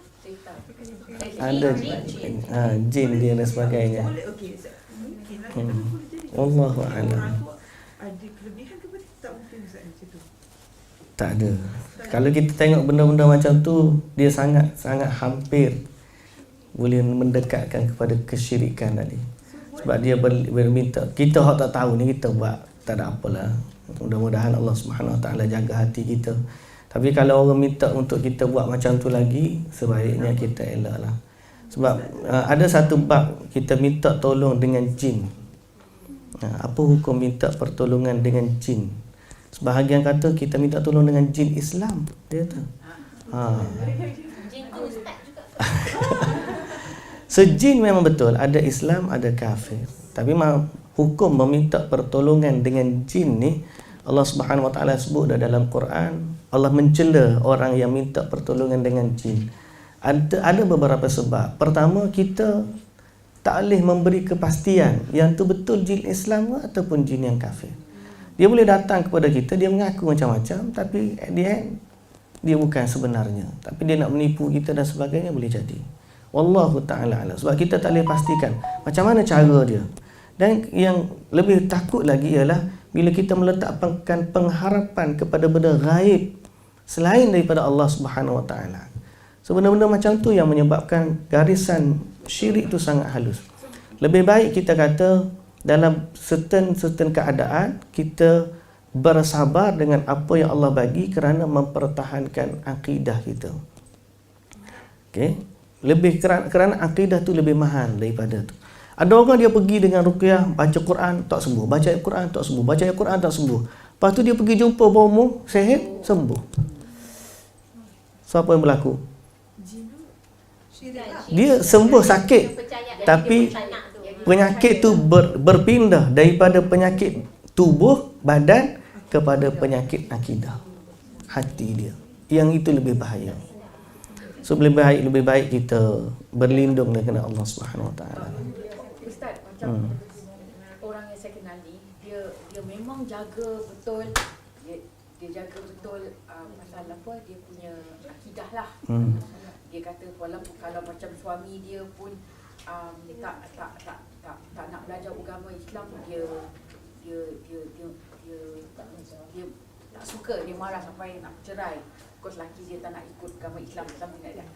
Tapi dia apabila Diamond watch Rolex dia hilang, dia panggil bomoh, dia nak tahu siapa pencuri tu. Jadi dia pakai anak dia, lepas tu jin tu masuk dalam tubuh anak dia, and anak dia boleh bercakap. Dia kata uncle dia ke yang ambil jam tu.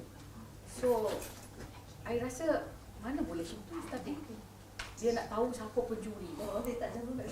Jam Rolex tu dah dia jual, tapi dia nak tahu siapa. Tapi is proven tak, memang betul orang tu minta maaf kan, dia memang dia curi jam Rolex diamond tu. Tapi still tak boleh kan Ustaz? Tahu tu satu isu, tapi cara minta tahu tu adalah isu yang lebih utama, lebih besar. Tak boleh Ustaz. Tak boleh. Tak boleh. Kalau dia solat, Nah. dia tak tunjuk, boleh lah. Tapi dia pakai orang dia pakai jin. Jadi tak boleh. Nabi SAW sebut, man ata kahinan aw arrafan fasaddaqahu bima yaqul faqad kafara bima unzila ala Muhammad. Siapa yang mendatangi kahinan, dukun, aw arraf. Arraf ni orang yang boleh bagi tahu benda yang dah berlaku. Dan ni kat mana dia panggil arraf. Bahasa kita kan macam nujum 4 belalang cari lembu hilang tu kan. Kacau pusing-pusing. Ni ada kat hujung kampung. Arraf ni dia boleh tahu benda tu. Lalu orang yang pergi tu percaya kepada apa yang bomoh tu bagi tahu. Maka dia telah kufur dengan apa yang diturunkan oleh kepada Nabi Muhammad sallallahu alaihi wasallam. Apa maksudnya Ustaz? Makna dia percaya kepada sesuatu tu tahu, dia telah kufur dengan apa yang Nabi bagi tahu. Nabi bagi tahu? Yang mengetahui benda gaib ni hanya Allah. Tapi coincident ke betul-betul dia betul-betul ada? Koinsiden boleh jadi, boleh tahu, boleh, sebab jin dia memang dia tahu benda-benda macam ni. Cuma kita tidak kita tak boleh minta tolong dengan dia. Okey.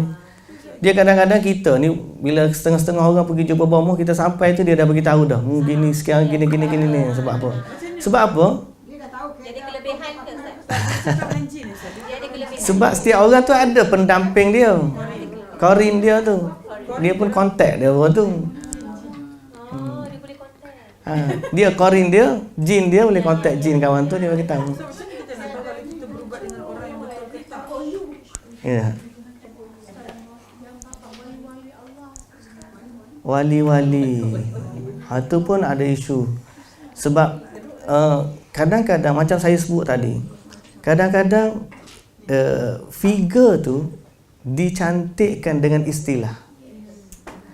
Bila kita kata berhala, orang tak berani. Bila kita kata dewa, orang tak berani. Tapi bila guna nama malaikat, Wali. Nabi, yes. Wali, yes. Diislamisasikan perkara tersebut. Contoh kita kata, ada orang berintikad wali-wali menjaga keselamatan alam semesta. Ada wali-wali yang kita kena minta bantuan daripada dia untuk kita mula berniaga. So benda ni sama dengan idea yang ada dalam ajaran-ajaran bukan Islam. Cuma kalau dia panggil dewa, God of Prosperity, kita panggil dengan nama wali. Bendanya sama, isu dia sama. Contoh lagi saya akan sebut, kubur keramat dengan patung berhala. Apa yang orang buat dekat kubur keramat sama persis dengan apa orang yang buat dekat patung berhala. Cuma orang dia panggil talbis. Ni panggil talbis. Talbis iblis ni mengelabui mata dengan perkara-perkara indah dalam agama. Nampak macam baik. Tapi sebenarnya apa yang dia buat sama. Contoh kita kata, orang sembah berhala. Mereka pun tak kata berhala tu boleh memberikan manfaat. Tapi mereka kata, kami menganggap berhala ni boleh memberi syafaat kepada Tuhan. Di sisi Tuhan. Sebab patung-patung berhala tidak dibuat berhala sebarangan. Asal usul berhala adalah figure-figure yang memiliki kedudukan. Orang soleh. Dia tak buat patung, apa tu, kalau contohlah ada patung pemain bola. Contoh. Contohlah ni. Apa tu? Messi ke, Cristiano Ronaldo ke? Nak sebut pun terbelik lidah kita. Ada orang buat patung. Ada tak orang pergi minta dengan patung Ronaldo? Tak ada. Mungkin ada, tapi dia pemain bola sebab dia kaki dia nyepak macam Ronaldo punya. Tapi orang anggap orang soleh ni memiliki kedudukan. Dia akan buat patung orang-orang yang soleh. Dalam istilah agama mereka dikenali sebagai wali. Sebab tu kalau macam let's say lah kita puja artis ke, like you said just now, si Cristiano semua tu. Kalau you minat, Lama-lama dia boleh jadi. puja Dia panggil siapa Argentina dulu apa? Ronaldo. Sebelum tu Maradona yang gol dengan tangan tu. Orang panggil hand of God. Kalau gitu yang macam baru ni yang orang tua tu Pak Sumit tu kat Kedah yang meninggal tu Okey. kan dia kata Pak Sumit dia macam wali lah. Sebab dia Seorang memiliki kedudukan di sisi Allah itu ada wali. Tapi jangan, kadang-kadang masalah pada wali ni, dia sendiri tak suruh orang minta dengan dia. dia salah pada yang pengikut lah yang kalau Kadang-kadang pengikut ni lebih-lebih pula. Macam itulah kan makam tu Haji Said. Ha. Asal dia Kadang-kadang masa dia hidup dia betul orang soleh betul. Zikir dia betul, tasbih dia betul, apa semua. Tapi orang taksub kepada dia, menganggap dia ni kedudukan tinggi. tapi lepas dia mati tapi bukan salah dia lah kan. Bukan salah dia. Kalau dia tak ajar lah. Kalau di masa dia hidup dia pesan, memang salah dia lah. Dan kita kena tengok juga, siapa-siapa yang nak disebahkan kepada wali ni, nombor satu, dia bukan darjah kebesaran yang boleh kita pastikan keabsahan dia. Tak boleh nak cek. Tak ada lah hari kebesaran tu tiba-tiba sang wali ni dia pergi satu tempat, dia terima anugerah daripada Allah sebagai tanda kewalian. Tak ada. So tidak ada orang boleh memberikan keabsahan dia ni wali. Melainkan kalau dia ada anak perempuan, dia wali kahwin. Tentu tak apa. Tapi kalau wali kedudukan ni, sebenarnya sekarang saya sebut pada minggu lepas atau pertemuan kita lepas, ada wali Allah dan ada wali syaitan. Wali syaitan dia boleh buat benda keajaiban, kadang-kadang boleh berlaku melalui wali syaitan. Orang kita bila tengok wali, dia anggap sesuatu yang pelik. Bila wali ni boleh buat, bila seseorang ni boleh buat sesuatu yang pelik, maka dia dianggap wali. Imam Syafi'i pernah pesan, seandainya kamu tengok orang tu terbang di udara atau berjalan di atas air, janganlah kamu panggil dia wali, sehinggalah kamu bandingkan amalan dia dengan Quran dan juga sunnah. Kalau amalan dia betul dengan Quran dengan sunnah, ya wali Allah. Tapi kalau amalan dia tidak betul dengan Quran dengan sunnah, tiba-tiba dia ada benda-benda pelik, maka ketahuilah dia adalah wali syaitan. Asyik kita baca ke je. Kalau kita tak tahu Allah Alam, kita ingat masih tak Aisyah. Dia kata dia ni pergi masjid. Tak tahu pernah baca ke tak. Lepas tu dia kata dia nampak macam dua orang macam cahaya tau. Dia solat, lepas tu habis tu dia pergi ikut. Dia ikut, lepas tu orang tu naik. Macam naik tangga. Dia pun ikut naik tangga-tangga. Sekali dia sampai kat macam langit mana tak, ke awan mana. Kat situ dia kata diorang semua ramai. Semua konon wali-wali Allah. Dia diorang zikir makan. Betul lah, hati baca. Lepas tu dia kata lama, seminggu ke apa duduk situ. Sebulan Oh dah baca dah, saya cerita. Lupa. Betul kali. Ada baca kan? Lepas tu last sekali dia macam mana dia balik jugalah. Dia kata lepas tu masa dia nak ikut tu dia kata dia macam nak ikut, dia kata lepas tu dia macam apa? Macam discuss dua orang, lepas tu dia kata okeylah boleh ikut. So dia pergi, tu dia kata kerja dia orang zikir makan. Last sekali. Wali. Dia gini, saya baca dalam kitab Talbis Iblis kan. Talbis Iblis tu yang banyak saya duduk syarah juga.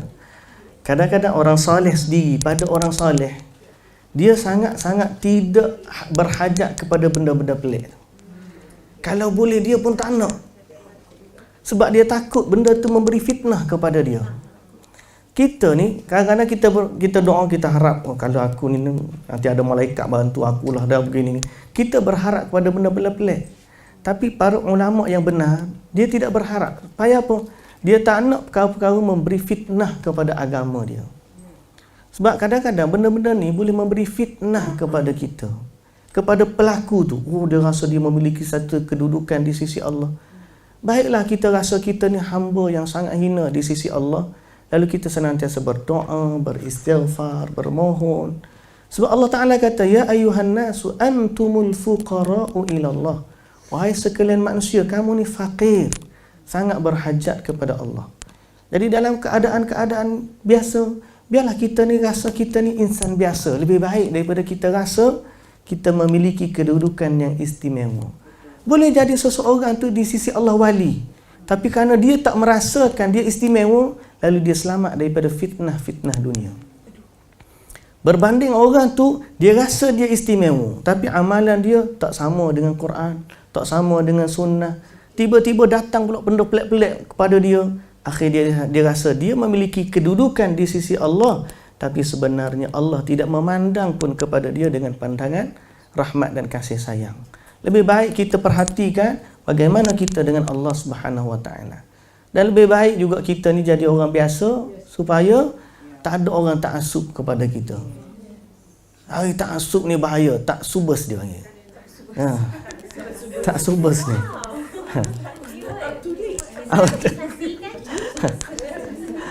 Dia sangat-sangat ta'assub. Apa saja orang buat. Mungkin individu tu pada asal tak ada masalah. Okey, tiba-tiba orang yang datang ta'assub kepada dia menjadi masalah. Okey. Macam mana kita nak tahu yang orang tu kita boleh berbuat kita benda macam ni? Panjang kita ada. The next one lah. Dah 12.30 tadi. Asal nak berhenti 11.30 tadi.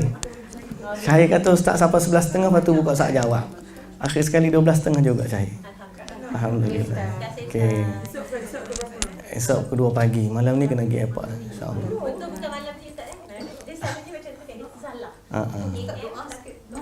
Kira malam ni lah. Because Ustaz have to be there for 10 ke 11. Tak ada packing semua. Ada lagi tak komplit. A'udzubillahi minasyaitonirrajim. Bismillahirrahmanirrahim. Alhamdulillahirabbil alamin wassalatu wassalamu ala asyrafil anbiya'i wal mursalin. Nabiyina Muhammad wa ala alihi wa sahbihi ajma'in. Ya Rabbana lakal hamdu kama yanbaghi li jalali wajhika wa 'azimi sultanik.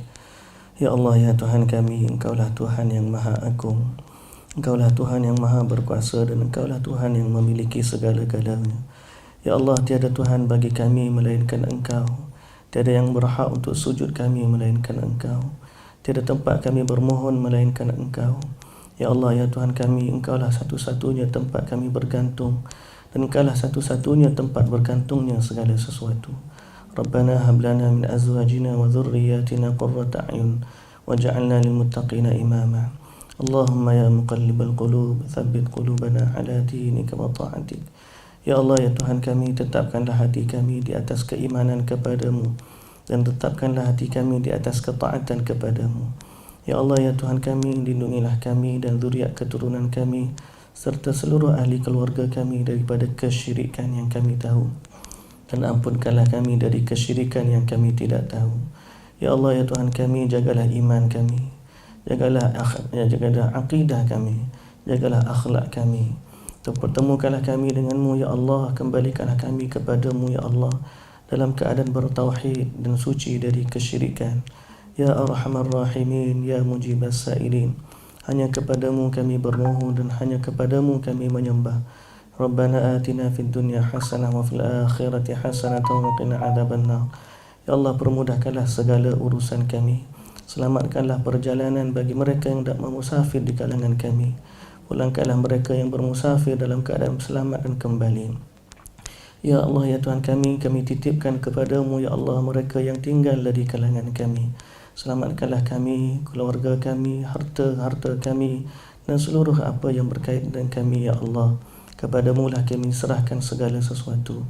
Kepadamu kami serahkan apa yang Engkau anugerahkan kepada kami. Rabbana hab lana min atina min ladunka rahmah wa hayyi' lana min amrina rashada. Wa sallallahu ala nabiyyina Muhammad wa ala alihi wa sahbihi wa sallam. Walhamdulillahi rabbil alamin.